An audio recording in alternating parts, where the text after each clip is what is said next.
For months now, families in Medina County have been asking a frightening question. Why have so many people, including children, been diagnosed with cancer? They say their concerns have not been taken seriously, so they started gathering names, addresses, and stories on their own. This evening, 3 News investigator Peter Fleischer begins with the families behind the map and the mystery they say can no longer be ignored.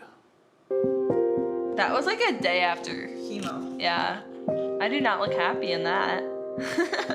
Molly McEwen never saw a warning sign in her healthy, active teenage daughter, Madeline. It doesn't even feel real, honestly.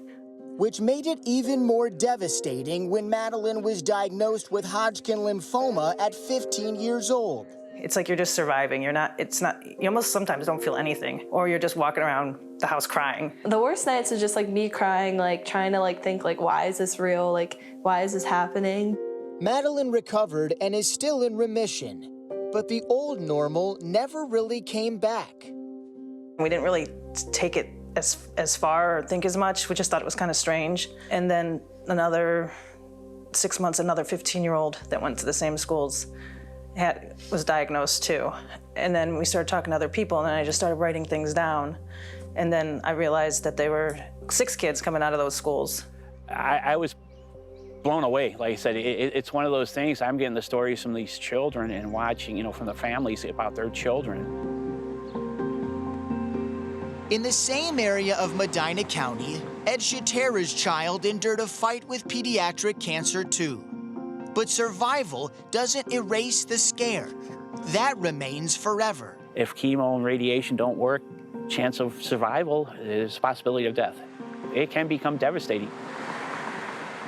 3 News spoke with more than a half-dozen Medina area families whose children got cancer in their preteen or teenage years from 2021 to 2024.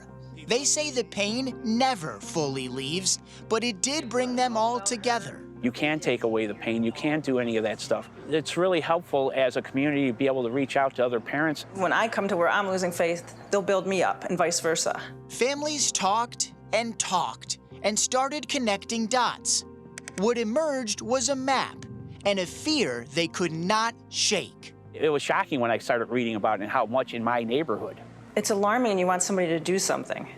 Concerned Medina citizens built this list themselves using self-reported cancer records. You can see a high volume of cases, many of them pediatric and in the same area.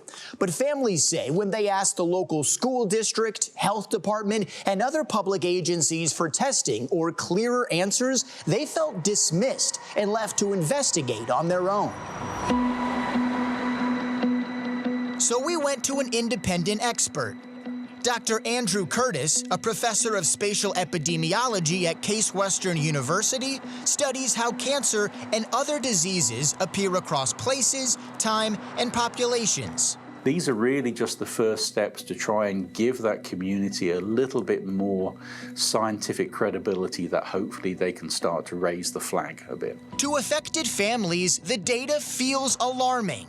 But Dr. Curtis says a map alone can't explain why. With cancer, there are too many variables. Where people lived, what they may have been exposed to, and for how long. We can help look for some patterns in this or that. We can start putting pieces together.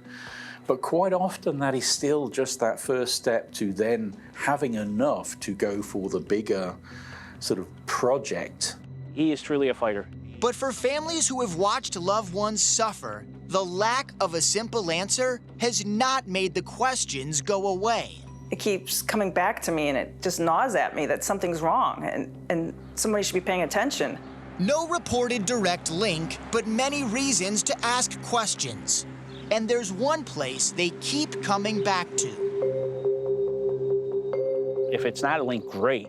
It's one less thing we worry about. If it is linked, let's put an end to it. If they really do feel that there is a problem here, it should be investigated.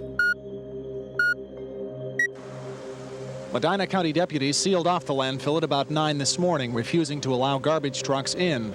Officials contend trucks carrying hazardous wastes have been seen on landfill property. There is approximately 22 years worth of hazardous waste in this landfill. More importantly, they say, he allows potentially dangerous runoff to enter groundwater and area streams.